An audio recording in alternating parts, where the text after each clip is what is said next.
Chapter 34, The Cabin Table.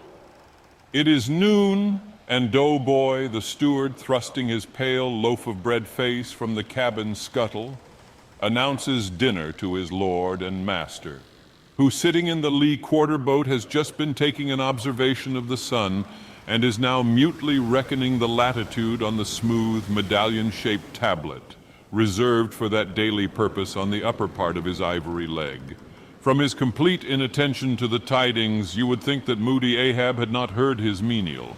But presently, catching hold of the mizzen shrouds, he swings himself to the deck, and in an even, unexhilarated voice saying, "Dinner, Mr. Starbuck," disappears into the cabin, when the last echo of his sultan's step has died away.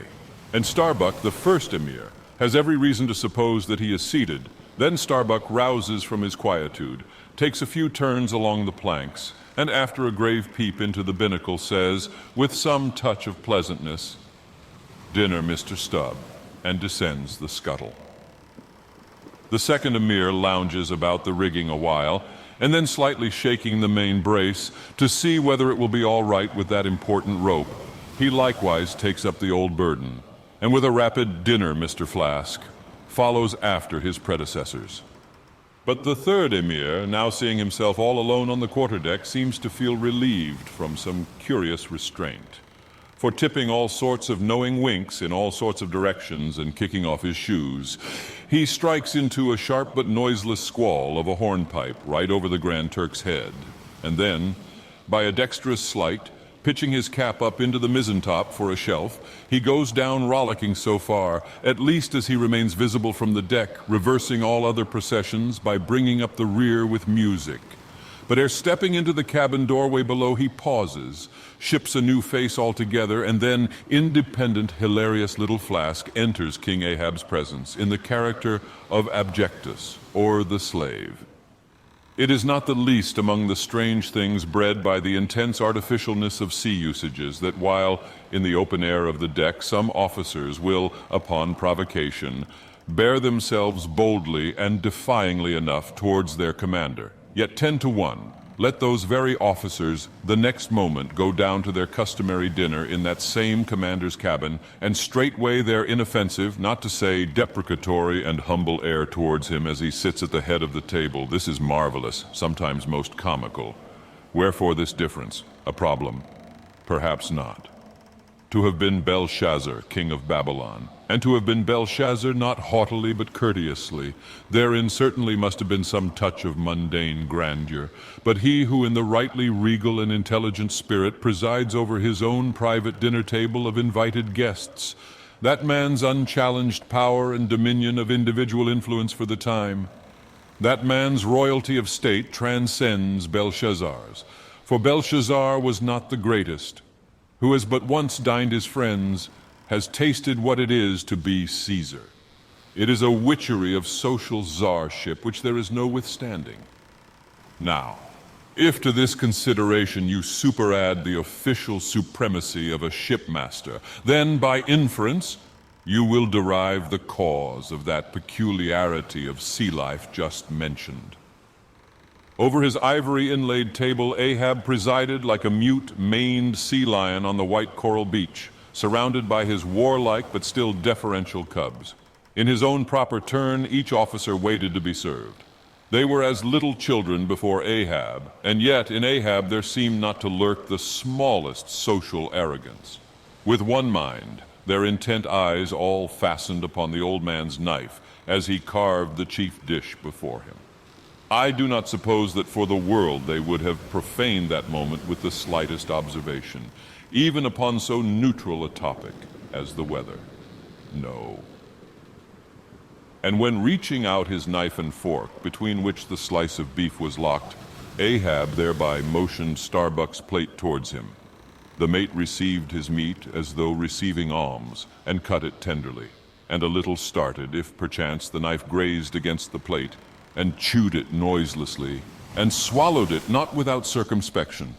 For, like the coronation banquet at Frankfurt, where the German emperor profoundly dines with the 7 imperial electors, So these cabin meals were somehow solemn meals, eaten in awful silence, and yet at table old Ahab forbade not conversation, only he himself was dumb. What a relief it was to choking Stubb when a rat made a sudden racket in the hold below. And poor little Flask, he was the youngest son and little boy of this weary family party. His were the shin bones of the saline beef, his would have been the drumsticks. For Flask to have presumed to help himself, this must have seemed to him tantamount to larceny in the first degree. Had he helped himself at that table, doubtless, never more would he have been able to hold his head up in this honest world. Nevertheless, strange to say, Ahab never forbade him. And had Flask helped himself, the chances were Ahab had never so much as noticed it. Least of all did Flask presume to help himself to butter. Whether he thought the owners of the ship denied it to him on account of its clotting his clear, sunny complexion, or whether he deemed that on so long a voyage in such marketless waters, butter was at a premium, and therefore was not for him a subaltern. However it was, Flask, alas, was a butterless man. Another thing, Flask was the last person down at the dinner, and Flask is the first man up. Consider, for hereby Flask's dinner was badly jammed in point of time. Starbuck and Stubb both had the start of him, and yet they also have the privilege of lounging in the rear.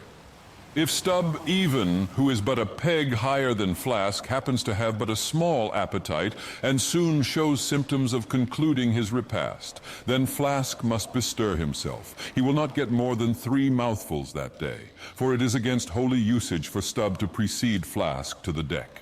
Therefore it was that Flask once admitted in private that ever since he had arisen to the dignity of an officer, from that moment he had never known what it was to be otherwise than hungry, more or less.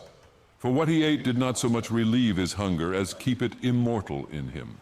Peace and satisfaction, thought Flask, have forever departed from my stomach. I am an officer, but how I wish I could fish a bit of old-fashioned beef in the forecastle as I used to when I was before the mast. There's the fruits of promotion now. There's the vanity of glory. There's the insanity of life. Besides, if it were so that any mere sailor of the Pequod had a grudge against Flask in Flask's official capacity, all that sailor had to do in order to obtain ample vengeance was to go aft at dinner time and get a peep at Flask through the cabin skylight, sitting silly and dumbfounded before awful Ahab. Now Ahab and his 3 mates formed what may be called the first table in the Pequod's cabin. After their departure, taking place in inverted order to their arrival, the canvas cloth was cleared, or rather was restored to some hurried order by the pallid steward. And then the 3 harpooneers were bidden to the feast, they being its residuary legatees. They made a sort of temporary servants' hall of the high and mighty cabin. In strange contrast to the hardly tolerable constraint and nameless invisible domineerings of the captain's table was the entire carefree license and ease, the almost frantic democracy of those inferior fellows, the harpooneers. While their masters, the mates, seemed afraid of the sound of the hinges of their own jaws, the harpooneers chewed their food with such a relish that there was a report to it. They dined like lords, they filled their bellies like Indian ships, all day loading with spices. Such portentous appetites had Queequeg and Tashtego that to fill out the vacancies made by the previous repast, often the pale doughboy was fain to bring on a great baron of salt junk, seemingly quarried out of the solid ox. And if he were not lively about it, if he did not go with a nimble hop, skip, and jump, then Tashtego had an ungentlemanly way of accelerating him by darting a fork at his back, harpoon-wise. And once Dagoth, seized with a sudden humor, assisted Doughboy's memory by snatching him up bodily and thrusting his head into a great empty wooden trencher, while Tashtego, knife in hand, began laying out the circle preliminary to scalping him. He was naturally a very nervous, shuddering sort of little fellow, this bread-faced steward, the progeny of a bankrupt baker and a hospital nurse, and what with the standing spectacle of the black terrific Ahab and the periodical tumultuous visitations of these 3 savages, Doughboy's whole life was one continual lip quiver. Commonly, after seeing the harpooneers furnished with all things they demanded, he would escape from their clutches into his little pantry adjoining and fearfully peep out at them through the blinds of its door. till all was over. It was a sight to see Queequeg seated over against Tashtego, opposing his filed teeth to the Indians. Crosswise to them, Dagoth seated on the floor, for a bench would have brought his hearse-plumed head to the low car lines, at every motion of his colossal limbs, making the low cabin framework to shake, as when an African elephant goes passenger in a ship. But for all this, the great Negro was wonderfully abstemious, not to say dainty. It seemed hardly possible that by such comparatively small mouthfuls he could keep up the vitality diffused through so broad, baronial, and superb a person. But doubtless this noble savage fed strong and drank deep of the abounding element of air, and through his dilated nostrils snuffed in the sublime life of the worlds. Not by beef or by bread are giants made or nourished, but Queequeg, he had a mortal, barbaric smack of the lip in eating, an ugly sound enough, so much so that the trembling doughboy almost looked to see whether any marks of teeth lurked in his own lean arms. And when he would hear Tashtego singing out for him to produce himself, that his bones might be picked, the simple-witted steward all but shattered the crockery hanging round him in the pantry by his sudden fits of the palsy. Nor did the whetstone which the harpooneers carried in their pockets for their lances and other weapons, and with which whetstones at dinner they would ostentatiously sharpen their knives. That grating sound did not at all tend to tranquilize poor doughboy. How could he forget that in his island days, Queequeg, for one, must certainly have been guilty of some murderous convivial indiscretions? Alas, doughboy! Hard fares the white waiter who waits upon cannibals. Not a napkin should he carry on his arm, but a buckler. In good time, though, to his great delight, the 3 salt sea warriors would rise and depart. To his credulous, fable-mongering ears, all their martial bones jingling in them at every step, like Moorish scimitars in scabbards. But though these barbarians dined in the cabin and nominally lived there, still, being anything but sedentary in their habits, they were scarcely ever in it except at meal times, and just before sleeping time, when they passed through it to their own peculiar quarters. In this one matter, Ahab seemed no exception to most American whale captains who, as a set, rather inclined to the opinion that by rights the ship's cabin belongs to them, and that it is by courtesy alone that anybody else is, at any time, permitted there. So that, in real truth, the mates and harpooneers of the Pequod might more properly be said to have lived out of the cabin than in it.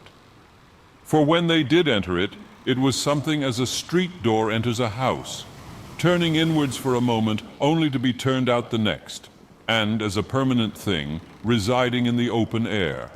Nor did they lose much hereby. In the cabin was no companionship. Socially, Ahab was inaccessible.